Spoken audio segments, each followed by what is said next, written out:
राजस्थान में गुर्जर आरक्षण आंदोलन का सबसे बड़ा चेहरा माने जाने वाले कर्नल किरोड़ी सिंह बैंसला अब हमारे बीच नहीं रहे। रिटायर्ड कर्नल के निधन के बाद इस वक्त राजनीतिक जगत में काफी ज्यादा गहरा सदमा लगा है सभी राजनीतिक दलों को, जो कि लंबी समय से लंबी से जूझ रहे थे।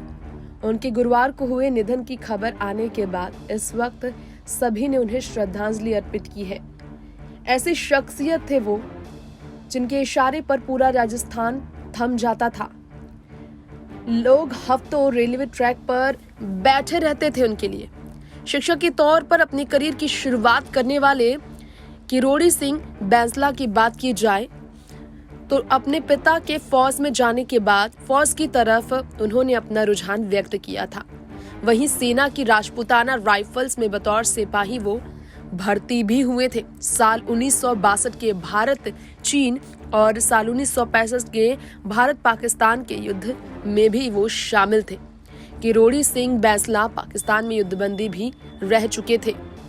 हमेशा उन्हें सिपाही से कर्नल कैसे जानबाजी के कारण बनाया गया, इसकी चर्चा रही है, क्योंकि एग्जाम्पल सेट कर बैठे थे। ये आप सबको मालूम हो ना हो, लेकिन रिटायर होने के बाद राजस्थान में गुर्जर समाज के अधिकारों के लिए काम करने वाले किरोड़ी सिंह बैंसला ने गुर्जर के आरक्षण को लेकर सबसे ज्यादा आंदोलन किया था।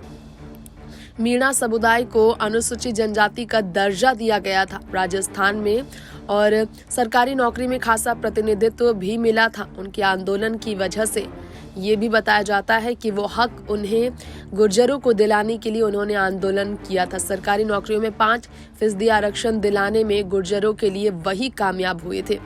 गुर्जर ओबीसी में थे, लेकिन बैंसला के दबाव पर आकर सरकार को एमबीसी में गुर्जरों को शामिल करना पड़ा था। बता दें कि 27 मार्च को उन्हें सांस लेने में दिक्कत हुई थी, जिसके बाद उन्हें निजी अस्पताल में एडमिट किया गया। उम्र उनकी 85 साल थी।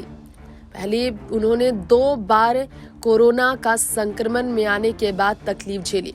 फेफड़ों में संक्रमण के कारण जयपुर के सवाई मानसिंह अस्पताल में उन्हें एडमिट किया गया था बीते साल नवंबर में। बताया जा रहा है कि मुख्यमंत्री अशोक गहलोत के साथ सरकारी आवास पर मीटिंग के बाद उन्हें सब हुआ। ये तो आप जानते ही हैं कि सेवानिवृत्त होने के बाद बैंसला ने राजनीति में प्रवेश किया और बीजेपी ने टोंक सवाई माधोपुर लोकसभा सीट से किरोड़ी सिंह बैंसला को टिकट दिया था। कांग्रेस के प्रत्याशी नमो नारायण मीणा से 317 वोटों से चुनाव हार कर भी वो काफी ज्यादा आगे बढ़े थे। आपको बता दें कि बीजेपी को वाकई ये जानकर झटका लगा होगा, क्योंकि इस वक्त कुछ दिनों बाद उन्होंने भाजपा को छोड़ा, लेकिन लोकसभा चुनाव 2019 के लिए जब बीजेपी में फिर वो शामिल हुए तो उन्होंने कहा बीजेपी में शामिल होने से पहले उनका स्थानीय स्तर के किसी नेता या फिर पूर्व मुख्यमंत्री वसुंधरा राजे से कोई बातचीत नहीं थी। केंद्रीय नेताओं से बातचीत कर वो पार्टी में शामिल हुए थे।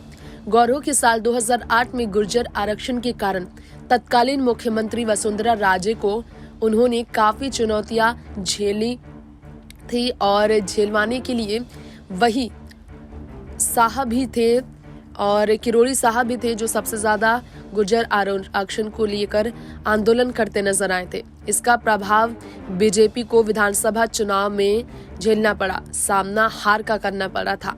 फिर गहलोत सरकार आई। गुर्जर आरक्षण संघर्ष समिति की मांगों को तब स्वीकार किया गया। बता दें हम आप सबको, किरोड़ी बैंसला के बीमारी की वजह से उन्हें हमने खो दिया। डॉक्टर ने मणिपाल अस्पताल में उनके निधन की पुष्टि की। नेक्स्ट 9 न्यूज़ से तृप्ति की रिपोर्ट।